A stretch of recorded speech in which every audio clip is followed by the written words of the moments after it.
पाकिस्तान तहरीक इंसाफ की जो parliamentary party का इजलास हुआ उसकी रुदाद ये है कि वो तो मेरे ख्याल तफसीलात काफ़ी हद तक आपके पास पहुंच गई होंगी कि जिसमें इमरान खान ने परवेज खटक को, जो कि वजीर दिफा है, उनको कहा कि मुझे ब्लैकमेल मत करो, वोट देना तो दो, नहीं तो किसी और को ले आओ, अपोजिशन को दे दूं मैं। तो मामला जो है वो फट रहा है। पीटीआई के अपने अंदर से जो है ना चीज़ें एक्सप्लोड करना शुरू हो गई हैं। अब इससे पहले जो है वो साबिक सेक्रेटरी इतलात जो है उनका भी इंटरव्यूज चल रहे हैं जिसमें वो पाकिस्तान तहरीक इंसाफ की पॉलिसी के हवाले से तनकीद करते हुए पाए गए हैं कि हमें कहा जाता है कि गालियां दो, बुरा भला कहो। जबकि अकबर एस बाबर जो है वो तो पिछले 7 साल से इस सारे सूरत हाल के अंदर वो पहले आदमी थे।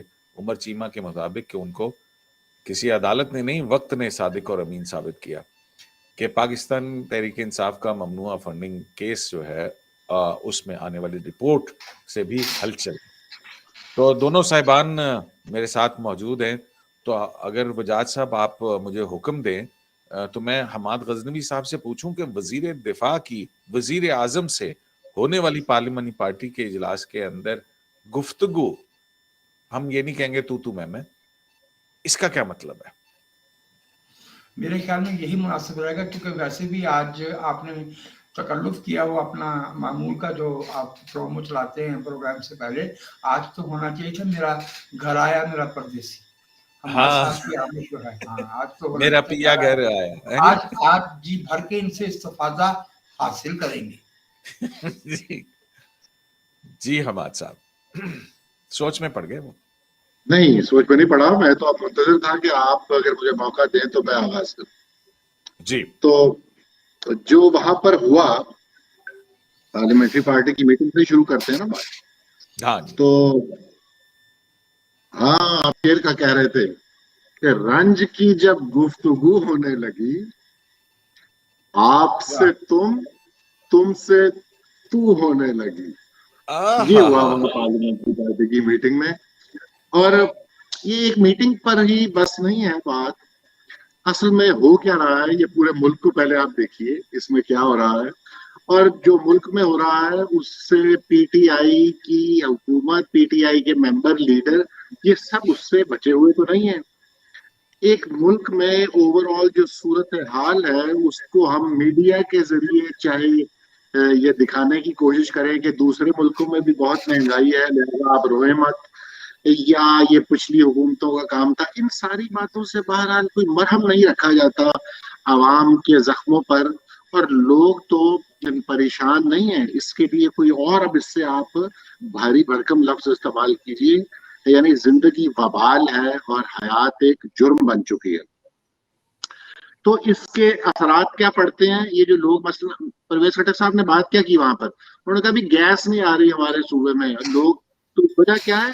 ये अवाम उन पर जोर डालते हैं, बोझ डालते हैं कि भाई ये किस किस्म की हुकूमत आ गई है, हम यहाँ से भी पिट रहे हैं, ये बिजली हो, गैस हो, ये अब तेल की कीमतें आज फिर वो हुआ, यानी होने जा रहा है, अब आपकी नजर में होगी ये चीज भी, सफारी तो आ गई 4.5 रुपए की।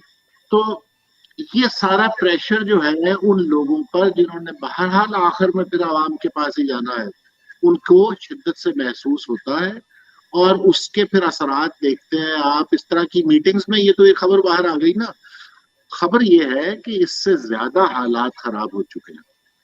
और ये भी उसी की एक झलक है कि वहां पर फिर और जो बातें हुई, ये भी वही कज़िये जो चल रहे हैं, यानी गैर मुंतखब लोग, शौकत तरीन ने इशारा किया कि किस तरह आप क्या कर रहे हैं, और ये गैस बहरान। अच्छा, दूसरी तरफ एमक्यूएम की जो बात आई उसका ताल्लुक भी आवाम से है। फिर वही बात है कि इन सब लोगों ने अब आवाम के पास जाना है, वक्त आ रहा है। तो ये जो मुल्क की सूरत हाल है, जो लोग अपने हल्के में जिनका राबता होता है, इन टच होते हैं, उन्हें मालूम है कि सूरत हाल कितनी बुरी है।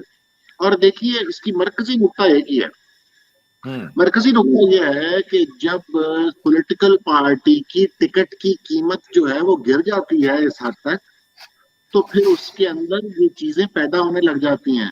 आप सुन रहे हैं ना कि पार्टी के अंदर बगावत की बातें हो रही हैं, ये जो अंदर से चेंज की जो बात है वो यही बात है کہ آپ اتنا دھڑا توڑ لیں یا اتنا دھڑا توڑ لیں, آپ جتنا چاہے بڑا دھڑا توڑ لیں, اس لیے کہ پی ٹی آئی کی ٹکٹ کی قیمت جو ہے وہ مسلسل گراوٹ کا شکار ہے, وہ گر رہی ہے. اس کا دیگر کا یہ ذاتی رائے نہیں ہے, یہ اس کے پیچھے ایک طویل فہرست ہے کہ جب آپ عوام کے پاس جاتے ہیں ان سے رائے لینے, تو وہ آپ کو کہتے ہیں کہ نہیں, ہمیں آپ کی کارکردگی سے مایوسی ہوئی ہے. کے پی کے میں لوکل باڈیز کے جو الیکشنز ہوئے, وہ عوام نے یہی تو کہا ہے کہ ہمیں آپ کی کارکردگی پر انتہائی مایوسی ہوئی ہے. اس سے پہلے جو کینٹ بورڈز کے الیکشن ہوئے تھے, آپ نے دیکھا تھا کہ اس میں لوگوں نے کیا کہا تھا, انہوں نے کہا تھا ہم آپ کی کارکردگی سے مطمئن نہیں ہیں, بالکل مطمئن نہیں ہے. اور پھر ضمنی الیکشن میں بھی آپ مسلسل یہ چیز دیکھتے ہیں. ایسا ہی ہے نا جی؟ صحیح. اچھا, تو میں اپنی بات کنکلوڈ کرتا ہوں. میں کہہ یہ رہا ہوں کہ جب پارٹی کے اوپر ایسے کہولت کے آثار نمایاں ہونے لگے, تو پھر اس کو جو عوامی نمائندے ہوتے ہیں ان کی نظر میں اس کی قدر و منزلت کم ہو جاتی ہے. وہ لیڈر بھی پھر اس کے بھی یہ اپنا انٹرسٹ دیکھ رہے ہوتے ہیں لوگ. انہیں معلوم ہوتا ہے کہ ہم عوام کے پاس جائیں گے, ہمیں وہاں پر آگے ہمارا استقبال نہیں ہوگا, اور یہ آدمی جو ہے اب ہماری جیت کا ضامن نہیں ہو سکتا. تو اس حالت میں پارٹی کے اندر خلفشار ہر حال میں بڑھتا ہے. اور یہ تو کچھ بھی نہیں ہے, یہ دیکھیے نا بحث جو ملک میں چل رہی ہے کہ کیا خان صاحب کے اوپر سے اسٹیبلشمنٹ نے دست شفقت ہٹا لیا یا نہیں, اور دو گروہوں میں بٹے ہوئے ہیں تجزیہ کار. کچھ کہہ رہے ہیں ہٹا لیا, کچھ کہہ رہے ہیں نہیں ہٹایا. وہ نہیں ہٹایا والے کہتے ہیں آپ دیکھیں بل کیسے پاس ہو رہے ہیں, ایسا ہی یہ اپنے آئی ایس آئی کے دورے بھی ہو رہے ہیں, بریفنگس بھی چل رہی ہیں, سب کچھ ٹھیک جا رہا ہے, آپ کیسے کہہ دیتے ہیں. اور آپشنز تو انہوں نے خود بند کر دی ہیں, لہٰذا کچھ نہیں ہوگا, یہ معاملہ اسی طرح چلے گا اور 5 سال چلتا چلا جائے گا. جبکہ دوسری طرف جو آرگومنٹ ہے جس سے میں بھی ذرا متاثر ہوں, وہ یہ ہے کہ آپ یہ بات بالکل ذہن سے نکال دیجئے کہ اسٹیبلشمنٹ جس کو اپنی زندگی 74 سالہ زندگی کا سب سے بڑی تنقید کا سامنا ہے اس وقت ملک میں, اسی وجہ سے کہ ان کے اوپر یہ الزام عائد کیا جاتا ہے کہ آپ نے ہم پر یہ آدمی مسلط کیا تھا, اور لہٰذا آپ اس جرم میں برابر کے شریک ہیں. لہٰذا یہ پریشر جو ہے, یہ کہہ دینا کہ نہیں نہیں وہ بڑی موٹی چمڑی کے لوگ ہیں اور ان کو کوئی اثر نہیں پڑتا, اور آپ دیکھیے یہ غلط سوچ ہے. میں اس گروہ کے ساتھ ہوں جو یہ سمجھتا ہے کہ ملک میں جو حالات پیدا کر دیے گئے ہیں اس کا نقصان صرف عمران خان یا پی ٹی آئی کو نہیں ہو رہا, اس کا نقصان ادارے کو بھی ہو رہا ہے.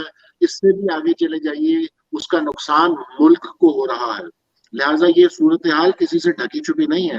اب معاملہ یہ ہے موضوع وقت کے انتخاب کا, اور موضوع وقت کے انتخاب میں کی یہ ساری باتیں جو آپ سنتے ہیں, فروری, کبھی مارچ, کبھی 2 مہینے, کبھی 3 مہینے, لیکن آگے کچھ اپوائنٹمنٹس وغیرہ بھی ایسی آ رہی ہیں کہ بہرحال جتنا وقت گزرنا تھا گزر چکا ہے, اب اس کا شو ڈاؤن بہرحال ہونا ہے. یہ میں نے ابتدائی کچھ بات کر دی, اس کے بعد وجاہت صاحب سے سنتے ہیں کہ وہ اس معاملے کو کیسے آگے بڑھاتے ہیں. جی ہاں بالکل, وجاہت صاحب سے ہم یہی درخواست کریں گے کہ وہ اس معاملے کو ذرا آگے بڑھائیں, اور درخواست بھی یہی ہوگی کہ جو شعر انہوں نے داغا نا اس کا جواب بھی آنا چاہیے.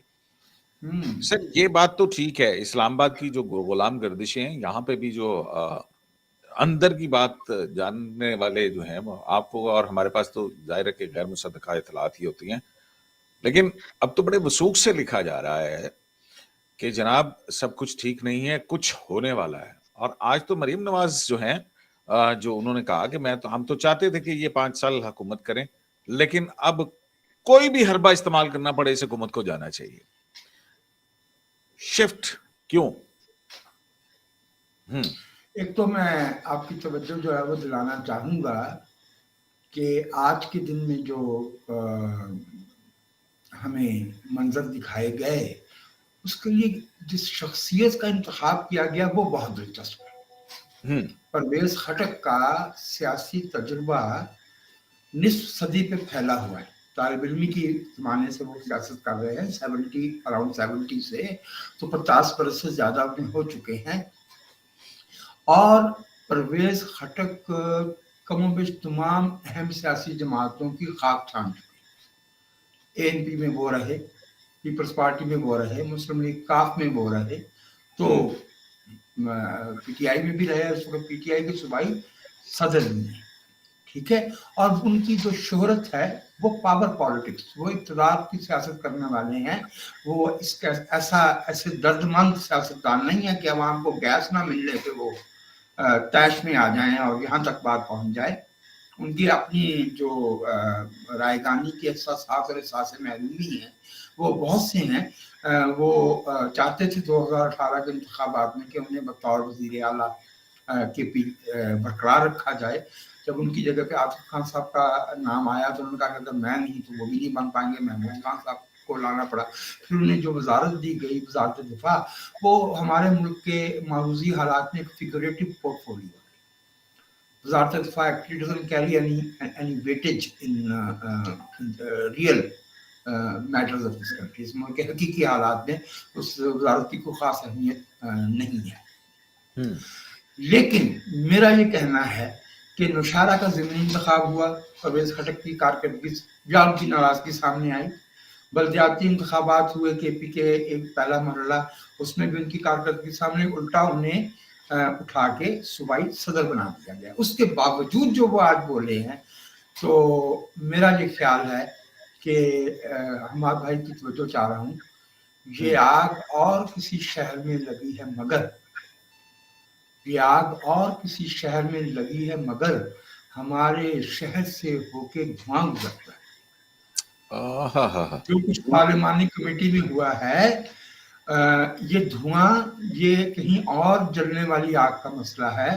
और बहुत ही पॉजिटिव अंदाज में भाई हमाद बात कर रहे थे कि लोगों का जीना दुभर हो गया है।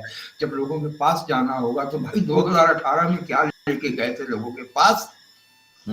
इस मुल्क के लोगों का वोट जो है वो तो मैं क्या अर्ज करूं, मुझे शर्म आती है। मैं माफी चाहता हूँ, आप बिल्कुल 100% दुरुस्त फरमा रहे हैं। ये जो फैक्टर है ना जिसकी वजह से ज़मीर जागते हैं और ये इख्तलाफ राय पैदा होते हैं, ये मौजू मैंने आपके लिए छोड़ा है, आप इसके ऊपर बेहतर गुफ्तगू करते हैं। मैं कल आप तशरीफ फरमा नहीं थे हमाद भाई, मैंने और सिद्दीकी साहब ने मिलके एक हिसार खींचा है वजीर आज़म को मुर्तजा बना के मरी रोड से होता हुआ, और हमने कहा था कि कामरा और वाह तक जरा चले जाओ, इस पर जरा खास नजर रखो। ये मैं हमारे भाई की ये हसार बाला था या हसार ज़ेरी था, और फिर ये हसार ज़ेरी ही कहिए, क्योंकि इस मुल्क में जो ज़ेरी है वही बाला है, जो पाइयां है वही बाला है। हजूर मेरी गुजारिश सुन लीजिए। मेरा ये कहना है कि ये जो कुछ हो रहा है ये अवाम के महंगाई के हाथों या इन्फ्लेशन के हाथों या बेरोजगारी के हाथों तकलीफ के रद्देमल में नहीं हो रहा। ये हाइब्रिड रिजीम के तख्ते उखड़ रहे हैं। तख्ते कश्तियों में होते हैं, बेड़ों में होते हैं, बहरी जहाजों में होते हैं। हाइब्रिड रिजीम की जो नागुज़ीर डायनामिक्स है उसने एक कश्मकश को जन्म दिया है।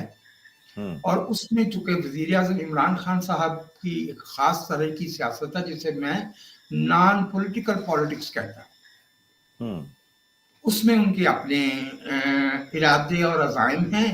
और उसमें अगर कोई आएगा, अब देखिए ना, वजीर आज़म वॉकआउट नहीं किया करते ना, पार्लियामेंट वजीर आज़म वॉकआउट नहीं किया करते, और फिर लोगों ने ये कहा कि कहते हैं कि रोक लिया गया उनको, और फिर जब रोक लिया गया वो तो मुड़ के देखते थे कि मना ले कोई वो रोकना क्या रोकना था। लेकिन वजीर आज़म का इवन अपनी पार्लिमानी कमेटी के इजलास में भी ब्लैकमेलिंग का लफ्ज़ इस्तेमाल करना, ये कुछ ऐसा मौजूद लफ्ज़ नहीं था। मैं दोबारा अर्ज कर रहा हूँ कि वाकयातन जो आपका अब ये प्रोग्राम का टाइटल दिया है कुछ होने वाला है, लेकिन वो होने वाला जो है वो फिलहाल मुझे अवाम के मुफाद में नजर नहीं आता। मैं आपको इतला दे दूं, मेरे सरकार के जब हमने ये प्रोग्राम शुरू किया तो उसकी चंद मिनट के अंदर मुकम्मल हो गई खामदगी मिनी बजट की। वो जो फाइनेंस बिल था 140 और 163 से मंजूर कर लिया गया। अब 163 से ये तो हम सब कह रहे थे, मुत्तफिक थे कि ये मंजूर होगा, लेकिन 163 का मतलब है 172 नहीं है। ठीक है, 146 जो है वो अपनी जगह पे मौजूद थे, और ये वो फाइनेंस बिल था जिसे अपोजिशन ने भी तस्लीम करना था। ये एमपीएम ने जो वापस लिया है, वो जो मुझे तो अंग्रेजी पे वो अबूर नहीं है जो हमारे भाई को है, बट लेडीज टू मच। उन्होंने भी जो है वो कुछ गमजे और कुछ अशवे जो है वो कुछ नखरे वो दिखाए हैं, लेकिन ये होना ही था। ये इस बिल के मंजूर होने से कोई ताल्लुक उस सियासी कश्मकश का नहीं है जिसका इजहार जो है परवेज खटक साहब ने आज पार्लिमानी कमेटी में किया, जिस दिन बिजली के पर यूनिट में जो है वो इजाफे की खबर आ गई है, और 16 जनवरी इतवार से 6 से 7 रुपए पेट्रोलियम की कीमत में इजाफा मजीद होने जा रहा है। अच्छा, इसमें अपना हमाद साहब इस सारी गुफ्तगू में परवेज खटक साहब के भांजों को फरामोश न कीजिएगा जो पीएम बजट में शामिल हो गए। अच्छा, वो तो इसलिए शामिल होगा कि मामू ने खेमे की शम्में बुझा दी थी, तो जिसे जाना है चला जाए। मामू का अपना भी वो जवानी जो है वो इसी दफ्तर में गुजरी है। अच्छा, लेकिन ये जो है ना वो ब्लैकमेलिंग वाली बात, फिर उसके बाद प्राइम मिनिस्टर ने उनको परवेज खटक को बुलाया। सदीकी साहब, सॉरी आपको तंग कर रहा हूँ, मैं ये कह रहा था इसको दूसरी तरफ से देखें तो बिल्कुल ये इसका एक सीधी इंटरप्रिटेशन हमारी तारीख को सामने रखते हुए ये की जाती है कि ये एक वक्त आता है ना जब इन सारे एलाइज जो होते हैं इनको इकट्ठा रखना वैसे ही हो जाता है जैसे कि मेंढकों को तोलना।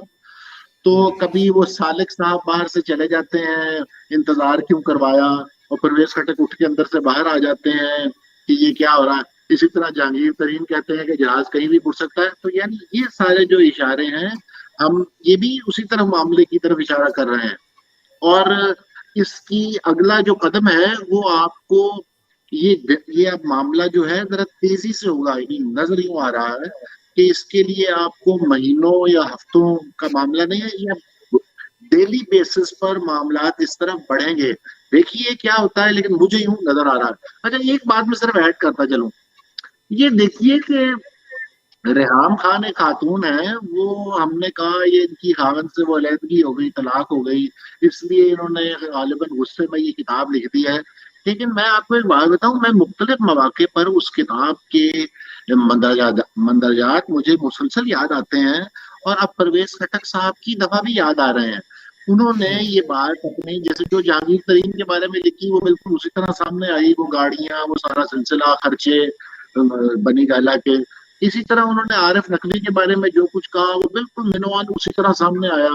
उन्होंने मुराद सईद साहब के हवाले से और भी जो बातें की वो उसके बाद उसको उस सबूत हमें नजर आते गए। तो परवेज खटक साहब के बारे में वो कहती हैं कि ये वाहिद आदमी है जिससे इमरान खान अपने कॉलेज के जमाने में, स्कूल कॉलेज का जो जमाना था एचएसएन कॉलेज का, उस जमाने से मुतासिर है और आज तक है, लिहाजा उसमें ये जुर्रत मौजूद है कि वो पहला कंकर मार सकता है। ये चीज भी अब नजर आई है मुझे, इसमें मुझे मजीद तस्दीक हुई है जो बातें उन्होंने किताब में लिखी थी। सॉरी, मुझे बस याद आ गया तो मैंने जरा आगे चलिए, आप बात कीजिए। हाँ, नहीं, वो यही हुआ कि फिर उसके बाद इस मीटिंग के बाद जो है प्राइम मिनिस्टर ने उनको बुलाया और दोबारा वजीर दिफा और प्राइम मिनिस्टर की मुलाकात हुई। और उस मुलाकात के बाद जब वो बाहर आए तो लोगों ने जब उनसे पूछा कि जनाब आप जो है वो इजलास से क्यों बाहर निकल गए थे, तो उन्होंने कहा कि जनाब वो मैं असल में सिगरेट पीने गया था हमारे सूबे के और जो है ये इस तरह से वो मतलब उन्होंने वो कवर अप दिया है। लेकिन वजह से पूछे कि वो परवेज खटक सिगरेट पीते भी हैं या नहीं? जी हाँ, वो सिगरेट पीते हैं।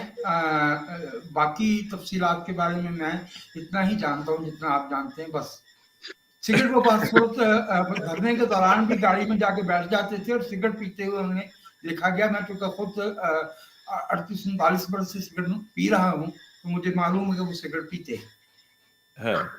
मतलब ये तो उन्होंने कहा है ना। अब देखें, लेकिन सिगरेट और फिर उसके साथ गैस के बुरान का भी जिक्र किया उन्होंने, क्योंकि हम ये था, सारा कुछ था।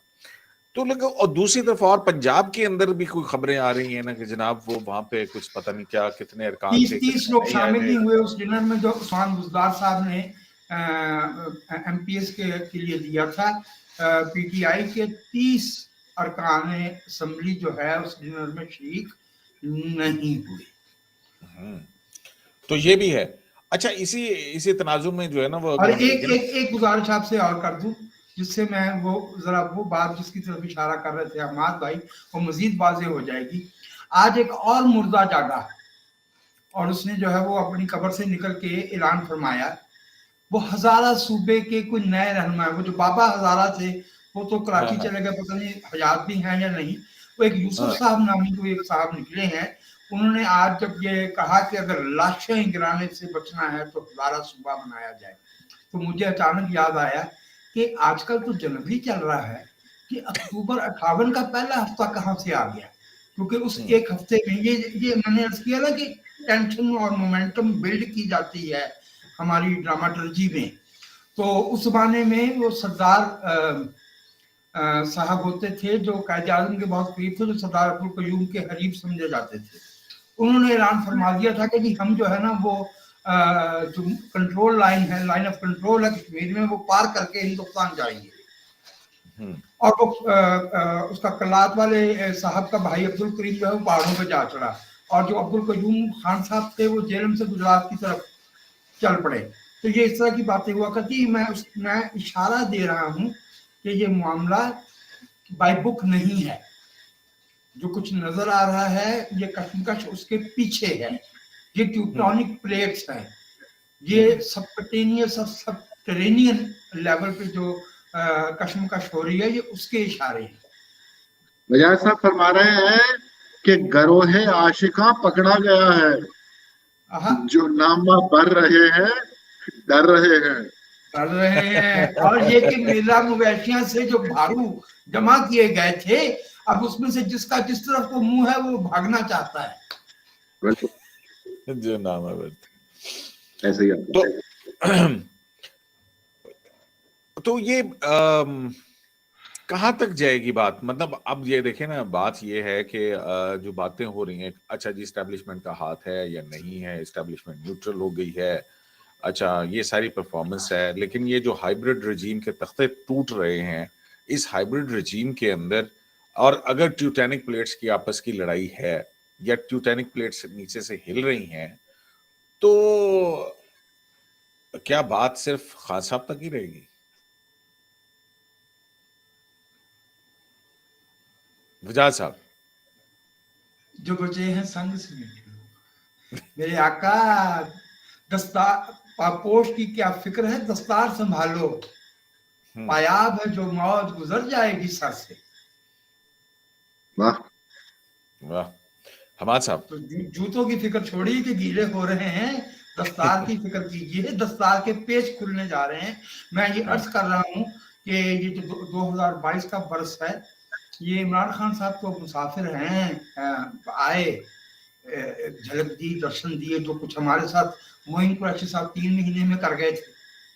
मुआशियात के अगर मामला तो वो तो किसी और के लंबे मुफादात हुआ करते हैं ना, तो वो तो मैं खान साहब को पाकिस्तान की तारीख में एक अबूरी इंटरेगनम समझता हूँ। तो मैं नहीं समझता कि ये कोई लास्टिंग पॉलिटिकल फैक्टर के तौर पे इमरान खान साहब जो है वो किरदार रखते हैं। लेकिन असल बात ये है कि जो मुफादात की कशमकश की लड़ाई है, वो मेरी राय में मुकामी मुफादात की बैनुल-अक़वामी मुफादात के साथ कैसे जो है वो मुकामी मुफादात बैनुल-अक़वामी जो तरजीहात और हसासियत है, सेंसिटिविटीज है डिफरेंट इश्यूज पे, उनको मुतमईन करते हुए अपने पुलाव की प्लेट बचा सकते हैं। पुलाव की प्लेट जो है वो जदीद उर्दू में खास मानों में इस्तेमाल होता है, पैवस्ता मुफाद को। मुझे उसमें मुश्किल नजर आती है, यही सूरत उलझी हुई है। इसलिए मैं फौरी तौर पर खान साहब के रहने या ना रहने को अहमियत नहीं दिया। मेरा ये कहना है कि पाकिस्तान की जो रेंटियर स्टेट है वो इन हालात में और इस बैनुल-अक़वामी मंजर में, मैं अर्ज कर दूं आपसे कि आज के दिन में इतला आई है कि $88 मिलियन ज़र मुबादला के ज़खायर कम होके 17.6 रह गए हैं। ये अगर अल्लाह मुझे माफ़ करे अगर मैं झूठ बोलूं तो 1999 में से हम जो है ये 17 और 20 के दरमियान ही देख रहे हैं। इस बीच में हिंदुस्तान हमारी ब्रैकेट से 641-42 पे पहुंच गया है, बांग्लादेश इसी अरसे में हमसे डबल पे पहुंच गया, और हम जो है वो कभी 21 पे चले जाते हैं और कभी जो है वो 17 पे आ जाते हैं। ये मिनी बजट जो है ये आ जाएगा, इसमें कुछ सहारा मिल जाएगा, लेकिन बुनियादी झगड़ा जो है वो बैनुल-अक़वामी मफादात को दाखिली मफादात के साथ हम आहंग करने का है, and that is a huge task. That's a tall asking. My opinion. I can always be wrong. जी हमाद साहब 4 मिनट रह गए हमारे पास। नहीं, मैं तो 4 मिनट भी आपके ज़ाया नहीं करूंगा। ये बड़े अच्छा इन्होंने कंक्लूड कर दिया कि ये इमरान खान का मसला नहीं है, इसको इस तरह से वक्त यानी कोता नजरी होगी सिर्फ यहाँ तक देखना। असल में तो इन्होंने दुरुस्त कहा कि ये एक स्टेट का अलमी ये क्राइसिस पैदा हो चुका है, और हम वैसे ही जिक्र करते रहते हैं कि इंटरनेशनल जो इंडेक्स आते हैं, रेटिंग्स आती हैं, उसमें पाकिस्तान इधर चला गया, इधर गिर गया। तो ये सारे असल में जिस तरह हमने 74 साल मुल्क चलाया है ना जी, ये उसका नतीजा है जो अब निकल रहा है। और ये जिस तरह बांग्लादेश की इन्होंने मिसाल दी, और अपने और हमसाया ममालिक सारे ही तकरीबन अब तो ये सारा मामला रियासत का मसला पैदा हो चुका है। आपका जैसे पासपोर्ट की आखिरी अभी खबर आई, यानी आपका पासपोर्ट सोमालिया से नीचे गिरा हुआ है, आपका पासपोर्ट नेपाल से नीचे गिरा, आपका पासपोर्ट यानी आप रुला देने वाली बात सुनिए, फलस्तीन से नीचे गिरा हुआ है। वो बेचारे किस तरह के हाल में, कौन वो किस कैफियत में उन्होंने वक्त गुजारा है, और पाकिस्तान का पासपोर्ट उनसे नीचे जा चुका है। यानी बेजमीन लोग जो हैं उनकी दस्तावेज की अहमियत और कदर दुनिया ज्यादा करती है बनस्बत पाकिस्तान के। तो ये बहुत रुला देने वाली बात नहीं है, ये किसी को ताने की तरह नहीं कहना चाहिए, ये हम सब के लिए एक ट्रेजेडी है और इस पर गौर करने की जरूरत है। एक आदमी का आना जाना नहीं, हमें जब तक पाकिस्तान बतौर रियासत इसमें तमाम इदारे और तमाम अफराद ये सब शामिल हैं, ये लोग जब तक एक आईन पर इकट्ठे नहीं होंगे, ये टामक टुइयां मारेंगे, नए नए तरीके इजाद करेंगे, आजकल जिसका नाम हमने ये हाइब्रिड सिस्टम रखा हुआ है, ये सब कुछ हमें इसी तरह हम गिरते चले जाएंगे, क्योंकि अब गुंजाइश नहीं है ज्यादा। अब जितनी बाकी है वो भी गिर जाएंगे, तो आप फिर समझ सकते हैं कि क्या होगा यहाँ पर, और हम होंगे या नहीं होंगे या क्या सूरत है। मैं इतनी डार्क ब्लीक पिक्चर नहीं खींच रहा, ये एक्चुअली हम वहां पहुंच चुके हैं, हम तो बस 2 कदम पर है ये मामला सारा। हमाद साहब एक कमेंट जो है वो हम ले रहे हैं इमरान अहमद साहब का, वो कहते हैं हमाद भाई की इस बात से इत्तेफाक नहीं करता कि एस्टेब्लिशमेंट भी इस जुर्म में बराबर की शरीक है। उनकी बात दुरुस्त है, वो ये कहना चाहते हैं कि बराबर की नहीं, ये असल जुर्म बहुत ज्यादा शरीक है, बराबर से ज्यादा हिस्सा लेकिन मैं जरा मुतवाज़िन बात कर रहा था कि वो भी बराबर की शरीक। अच्छा जी, ये सैयद जाफर साहब हैं, उनका कमेंट जो है वो भी हम दिखा रहे हैं। और मैंने कहा कि ये जो आखिरी 4-5 मिनट है इसमें लोगों के अब्बासी टेक्स्ट जो है वो कहते हैं कि ऑपोजिशन और गवर्नमेंट आवाम से कब डील करेगी, क्यों वजह साहब? नहीं, आसान जमाने का संवरना तेरी जुल्फों का पेचो खम नहीं है। ये वो सवाल है जिसे लेके हमारी नस्लें पैदा भी हुई, और अब तो जो है वो ख्वाब आदम के आखिरी हिस्से पे हैं, लेकिन हमें बदकिस्मती से इसकी नजर नहीं आती। इसके लिए पाकिस्तान के लोगों को, और जो पाकिस्तान के लोगों की नुमाइंदगी की दावे करने वाली सियासी कुव्वतें हैं, उन्हें ज्यादा वसीउ नजरी, ज्यादा दूररस बसीरत से काम लेना होगा। ये बसीरत हमारे मुल्क में आखिरी दफा मई 2006 में तब नजर आई थी जब मोहतरमा बेनजीर शहीद और नवाज शरीफ साहब मिल बैठे थे, लेकिन उसके बाद उसका जो हशर हुआ है और उस जुर्म की जो सजाएं इस मुल्क के लोगों को दी गई हैं, उससे सबक सीखना चाहिए। ये हम किसी गैर मुल्क की ताकत के कहने पे जो है ये मायूसी नहीं फैलाते। हम इस मुल्क के लोग, ये जो कुछ भाई ने हमारे पासपोर्ट के हवाले से कहा, उसमें फलस्तीन का जिक्र भी आया, और उन्होंने इस तरह इस्तेमाल फरमाई कि जो बेजमीन कौम है, हमने कहा भाई कौम तो है ना, जमीन मिल जाएगी, ये जो सरजमीन बेआईन होना है, یہ بے زمین ہونے سے زیادہ گرا ہوا اور زیادہ پریشان کرنے والا مرحلہ ہے. جس ملک میں جو ہے وہ چھوٹے چھوٹے اہلکار اٹھ کے کہتے ہوں کہ آئین کی کیا حیثیت ہے. ہم تو جی اب وہ مولوی صاحب پاکستان کیوں نہیں آتے جو جولائی 2011 میں ریاست بچانا چاہتے تھے. اسے کو صاحب اب آؤ, ریاست کا برا حال ہے, پچھاڑیں کھا رہی ہے, آؤ نا مولوی صاحب, کینیڈا میں آج کل بہت سردی ہے, آؤ. اچھا جی, بالکل صحیح بات ہے. تو ہم واپس جا رہے ہیں. حامد ملک صاحب کا ایک کمنٹ آیا کہ صدیقی صاحب, خٹک کو مانسہرہ اور ایبٹ آباد سے جو کچھ تنقید ہوئی اور گو خٹک گو نعرہ لگوائے گئے, یہ بات ان کو بہت ناخوشگوار گزرا تھا اور وہ بہت زیادہ غصے میں تھے, اور آج یہ غصہ وزیر اعظم پر نکلا. چلیں جی, یہ وہ وہاں پہ جو عمران محمود صاحب کا کامنٹ بھی پڑھ دیجیے حضور. محمد عمران محمود صاحب ہے 23:11:16 پہ جو انہوں نے فرمایا. ہاں, بہرحال بہت سارے کمنٹس ہیں, وہ ان کو ہم آپ نہیں کہنا چاہتے, میں پڑھ دیتا ہوں. انہوں نے فرمایا ہے کہ ووٹ کو عزت دو, بس یہی ایک راستہ ہے. میں میاں نواز شریف کی وجہ سے نہیں کہہ رہا, ہم میاں نواز شریف کے منصا شہود پہ ظاہر ہونے سے پہلے سے اس ملک کے لوگوں کے لیے ووٹ کی عزت مانگ رہے ہیں. یہ عزت جو ہے یہ محترمہ فاطمہ جناح نے مانگی, یہ مولوی تمیز الدین نے مانگی, یہ جو ہے جگدو فرنڈ نے مانگی, یہ پاکستان پیپلز پارٹی کے لیے ووٹ دینے والے 1970 میں جو لوگ تھے انہوں نے مانگی. تو ووٹ کو عزت دو, کوئی ذاتی نعرہ نہیں لے کے آگے میاں نواز شریف صاحب. It is a standing demand. ہماری آزادی نامکمل ہے اس ملک کے لوگوں کے حق حکمرانی کو تسلیم کرنے سے, اسے اگر ہم انکار کرتے ہیں. بالکل ٹھیک. تو جناب میرے خیال میں کہ اب وقت جو ہے وہ کافی زیادہ ہو گیا, 30-32 منٹ ہو گئے ہیں, دیکھ لیں. ہاں بابا, زیادہ کیا, نازک ہو گیا ہے حضور, آپ بہت زیادہ کہہ رہے ہیں. 32 منٹ ہو گئے حضور.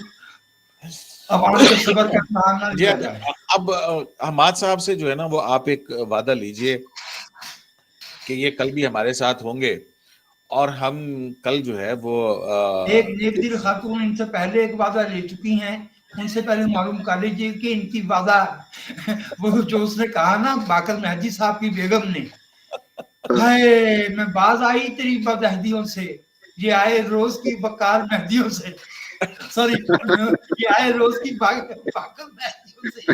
تو بھائی ان کے جو وعدہ. حماد صاحب اب بتائیے, آپ آیا مرنا چاہتے اگر اعتبار ہوتا. جی حماد صاحب, کل ملاقات ہوگی. بہت شکریہ آپ کا. تو یہ جو معاملات ہیں, ظاہر ہے کہ پاکستان تحریک انصاف میں کافی کچھ پکڑا, اور آنے والے دنوں میں اور بھی چلے گا. آج ایک نیشنل ٹیلی ویژن چینل کے اوپر میں دیکھ رہا تھا, 2 بڑے صحافی حامد میر اور فہد حسین جو ہیں وہ بیٹھے ہوئے تھے, اور حامد میر صاحب یہ کہہ رہے تھے کہ جو سمجھتے ہیں یہ جو میرا کوئی کاروبار نہیں ہے, یہ جو بات کہی ہے انہوں نے کہا یہ بھی بات جو ہے اس حوالے سے بھی بہت بہت بڑی چیزیں جو ہیں وہ سامنے آئیں گی آنے والے دنوں میں. تو اور فہد حسین صاحب جو ہیں وہ حامد میر صاحب کی اس بات پہ سر ہلا رہے تھے. ہاں, وہ اس لیے سر ہلا رہے تھے کہ وہ پوچھ رہے تھے کہ حضور پھر یہ کاروبار ہے کسی حساب میں, یہ 98 لاکھ کا جو ٹیکس دیا ہے سرکار اس برس, جن براؤں کو میر سنتے تھے حماد, جن براؤں کو میر سنتے تھے ان کو اس روزگار میں دے. تو ویسے عمران صاحب روزگار کا یہ مفہوم جانتے نہیں, ان کی اردو میرے جیسی ہے, کمزور ہے. بہت شکریہ آپ دونوں اصحاب کا, اور آپ کو ہمارا آج کا پروگرام کیسا لگا اس کا فیڈ بیک دیجیے گا. آلدو کہ یہ تھوڑا ضرورت سے تھوڑا لمبا ہو گیا, لیکن بہرحال موضوع ایسا تھا کہ اس پہ ان مصاحبین کو, اتنے بڑے بڑے لوگ جو ہیں ان کو میں روک نہیں سکتا تھا. شرائع دستور سے عبدالقیوم صدیقی کو AQS لائیو سے اجازت دیجیے, اور اپنا فیڈ بیک جو ہے وہ ضرور دیجیے گا. اللہ نگہبان. YouTube پر گوگلی نیوز دیکھنے کے لیے youtube.com کی سرچ بار میں گوگلی نیوز TV ٹائپ کریں. گوگلی نیوز کے پیج پر سرخ رنگ کے سبسکرپشن والے بٹن پر کلک کرنا نہ بھولیے. YouTube پیج پر اپلوڈ ہونے والی ویڈیوز سے باخبر رہنے کے لیے بیل آئیکن پر کلک کیجیے. آپ کو ہر نئی ویڈیو کے بارے میں نوٹیفیکیشن موصول ہو جائے گا.